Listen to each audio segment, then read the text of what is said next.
I will say that in the apologetic space on YouTube right now, people who know absolutely nothing have been elevated very high on the Protestant side recently.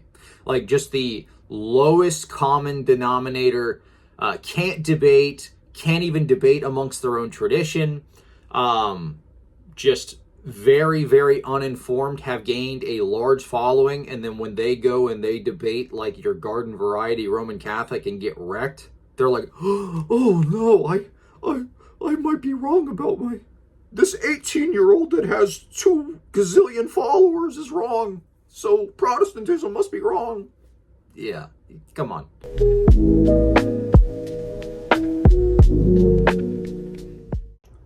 Good morning and welcome to Cleave to Antiquity. Today I want to discuss some videos that I saw recently that say that, the evangelicals are dying, the Protestants are dying, they're all leaving for Catholicism. Let's address this nonsense in short order.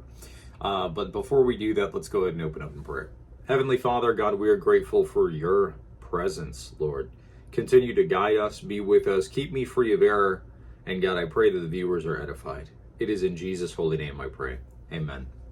So I've been seeing a lot of videos lately that have basically been somewhat like, record numbers of Protestants are leaving to become Roman Catholic, or record numbers are leaving to become, insert my tradition, insert my, Eastern Orthodox, a Coptic, or whatever.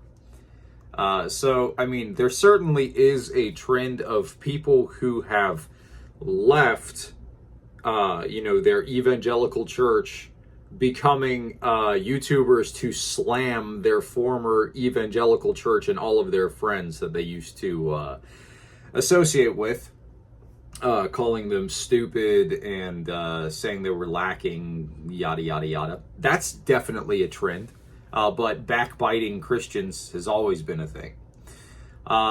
So the claims that I've seen a couple of different videos that are basically like, well, the numbers show, and they never cite the numbers, they just say like something to hope that the people who don't pay any attention among you just won't look into it any deeper. The numbers show that Protestant churches are dying and they're all becoming Roman Catholic. And more are becoming Roman Catholic from the evangelical Protestant churches than Catholics becoming Protestant, which is historically what it's always been. Roman Catholics starting to wake up, and then they go and they become an evangelical or Protestant. So I want to address that from the numbers perspective, because none of these videos have cited any kind of numbers, and this is flat out false. No. There are not more Protestants leaving to become Roman Catholic than there are Roman Catholics leaving to become Protestant. That is the overwhelming majority in the United States. Roman Catholics leaving to become evangelical. All right? Or other types of Protestant. So let me just read the statistics real quick. So Catholics to evangelicals. This is Roman Catholics leaving to become evangelical. Around 13% of current evangelical Protestants in the United States were raised Roman Catholic, indicating a notable movement from Catholicism to evangelicalism.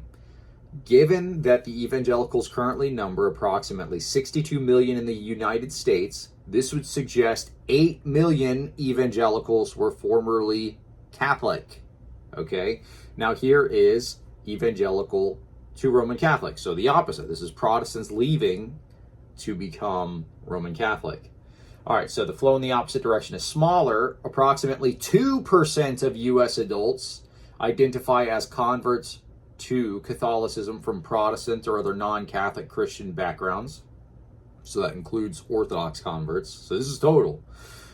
With an adult Catholic population of 51 million, this equates to 1 to 2 million former Protestants becoming Catholic. So on the one side, you have Catholics to evangelical, 8 million. Okay. On the other side, evangelical to Catholic, 1 to 2 million. oh, the Protestant church is dying. Everybody is leaving to become Roman Catholic. It's this overhyped nonsense. Do not believe these YouTube liars that are on there that think just because a video of a mom leaving a church and then slandering her former pastor and all of her friends on YouTube shows that that people are leaving in record numbers. Yeah, I would this is a concession. I will say that in the apologetic space on YouTube right now, people who know absolutely nothing have been elevated very high on the Protestant side recently. Like just the lowest common denominator, can't even debate amongst their own tradition, just very, very uninformed, have gained a large following, and then when they go and they debate like your garden variety Roman Catholic and get wrecked, they're like, oh no, I might be wrong about this 18-year-old that has 2 gazillion followers is wrong, so Protestantism must be wrong. Yeah, come on. I will admit that the YouTube space right now doesn't have a whole lot of really good Protestant apologists. Maybe Gavin Ortland would be a good example of a good one. Jordan Cooper would be a good example. But other than that, I mean, there's not too many really good debaters. You do have like the actual funded dudes on the other side, the Catholic Answers guys that typically do an all right job. Trent Horn's very good. Those guys are pretty good. And then you also have the kind of like Discord debaters on there as well. But that was kind of one of the reasons why I wanted to make this channel in the first place, was to focus on apologetics. Because this is the thing, okay? I understand, honestly, when you see these videos of these people who were formerly Protestant that become Roman Catholic because they binge watch, I don't know, Catholic Answers or debates or whatever. They're watching Redeem Zoomer get owned on YouTube, 18-year-old guy. You watch this stuff and you're discouraged. I don't blame you, but you have to understand that the small majority, or the small portion of people who are actually engaging in apologetics on YouTube does not encompass the whole. I mean, I've seen some very good debates. I've been a part of a lot of very good debates off YouTube that are at a much higher intellectual level than the vast majority of stuff that you're going to see from like needgod.net or, other similar apologetic sources. Not to say that he's bad. I mean, it's not high level apologetics at all. So I think that the concern is, well, we're starting to see a trend in which prior it was completely barren. It was an overwhelming majority of Catholics leaving, becoming evangelical, because they see the nonsense, the hypocrisy of the Roman Catholic Church. They see the stuff that Pope Francis is doing. They see the liberalism seeping in. They see the changes. They see the abuses. They see all of these things. And it's just it compiles upon one another. And they're like, you know what? I need to step away from this leadership of just absolute insane men, and I need to go to Christ directly. And this church is telling me that I need to remain in this institution in which they're abusing people, in which they are instituting pagan masses, in which they are hiding abusers in the Vatican, in which they are completely contradicting themselves as far as the sacramentals and their opinions on them now, like Pope Francis saying you should delay the baptism so that you don't offend the family, those types of things. It's just constant scandal after scandal after scandal. And over time, people eventually wake up to the fact that, hey, you will know them by their fruits. The fruits over here stink. So I'm going to go and I'm going to chase a direct relationship with Jesus Christ, which is what we offer. So when you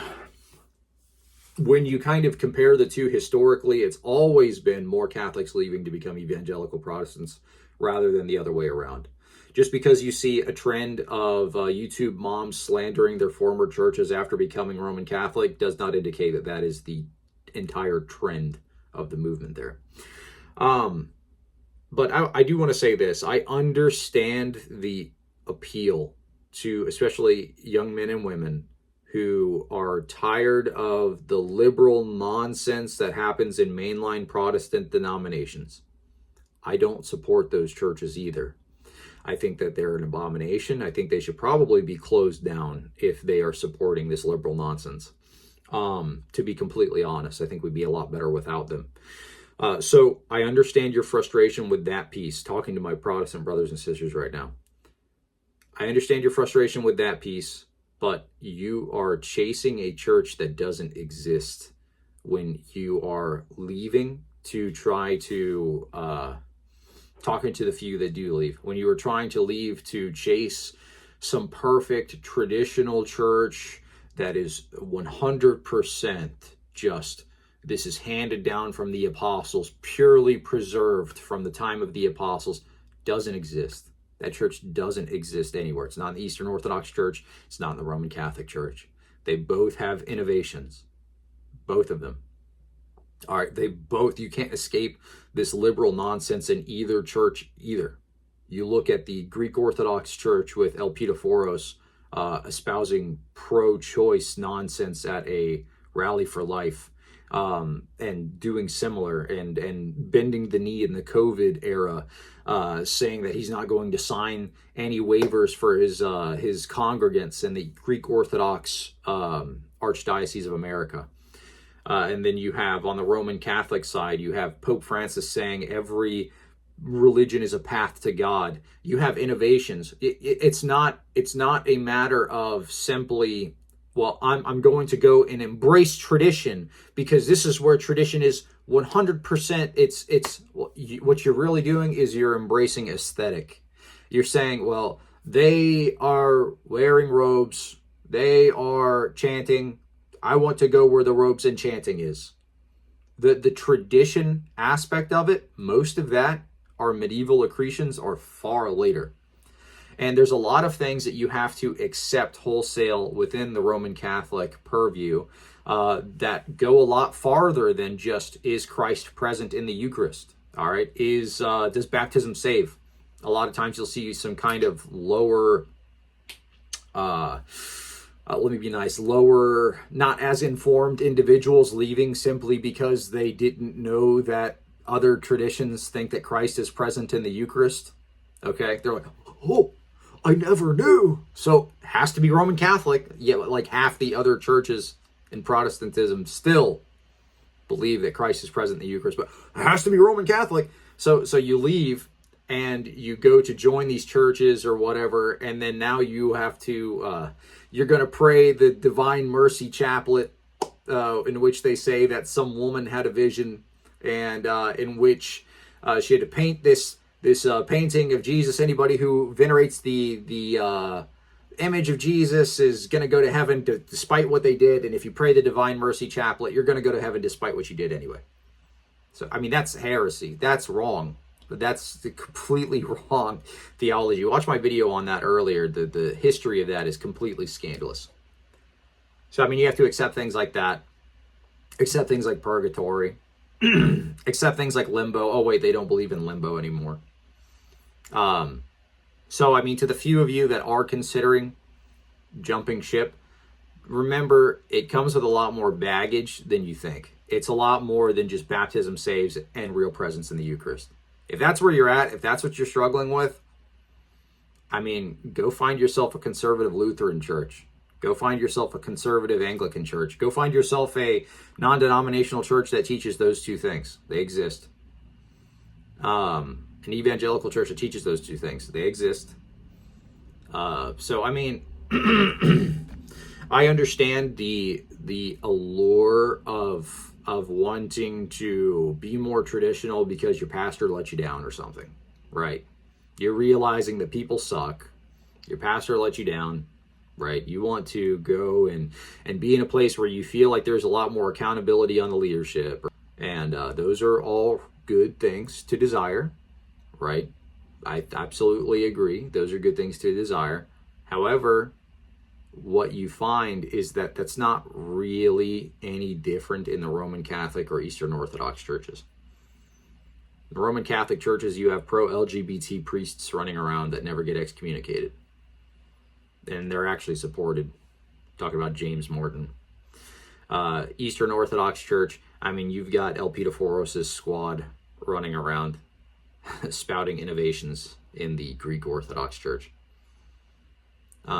So you never really escape it anywhere. That's why you need to understand that you're not a follower of men. You should not be a follower of men. You should be a follower of God. That doesn't mean don't submit yourself to the authority of a church. You absolutely need to. The church is absolutely necessary, right?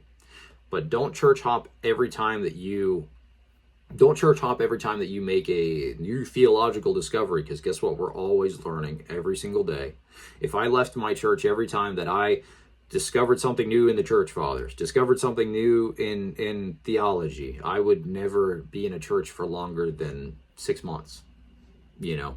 And honestly, I feel like that is going on a lot more than anything else nowadays, is people not being solid in the faith, church hopping nonstop. This is something that I do notice of the few individuals that I do see leaving, that left Protestantism to join the Roman Catholic Church or Eastern Orthodoxy. Typically, it's people who never went to church, period, or it's people who went to church that church hopped over and over and over again. I had a problem with my evangelical Protestant church, so my anxiety caused me to leave after a year, and I became a Lutheran. And I had a problem there, so I left and I became a Presbyterian. And then, 6 months after that, I had this big revelation. Oh my goodness, I need to go become a Roman Catholic. And then you're gonna give it a year, and those same people, you're gonna see, well, Pope Francis did this, and it caused me to have such anxiety. I left and I became an Eastern Orthodox, and then I became Coptic, and then I became Roman Catholic again. I mean, that typically I do see that. I see that a lot of times with people that have left. To be honest, I don't know anybody in real life, like personally, that has left Protestantism to become a Roman Catholic. And I know a lot of Roman Catholics in real life as well. Some of them attend our Bible studies at our church, and we're very good friends. And they still are practicing Roman Catholics. They're not they're not converts to evangelicalism or Protestantism. But I do know a lot that have left Roman Catholicism that have become evangelical. And I think that's indicative of the numbers as well. 8 million evangelicals were formerly Catholic. 1 to 2 million former evangelicals or Protestants became Catholic. So 1 to 2 million became Catholic. 8 million formerly Catholic became Protestant. So are there more becoming Catholic than are becoming Protestant? No, not at all. Not even close. Almost 4 times the amount, actually over 4 times the amount, are becoming Protestant than Protestants becoming Catholic. So don't get gaslit by these apologists on YouTube right now. The current climate right now, I will admit, the current climate right now, the Catholic apologists have a larger presence. So they're going to bombard you with this stuff. And whether it's true or not, a lot of people are just accepting it wholesale. This one is an outright lie. It's wrong. Pray for the Roman Catholic Church. Pray for the Eastern Orthodox Church. Pray for all Christians. Let's all just be guided closer to God. Thank you so much for watching. God bless.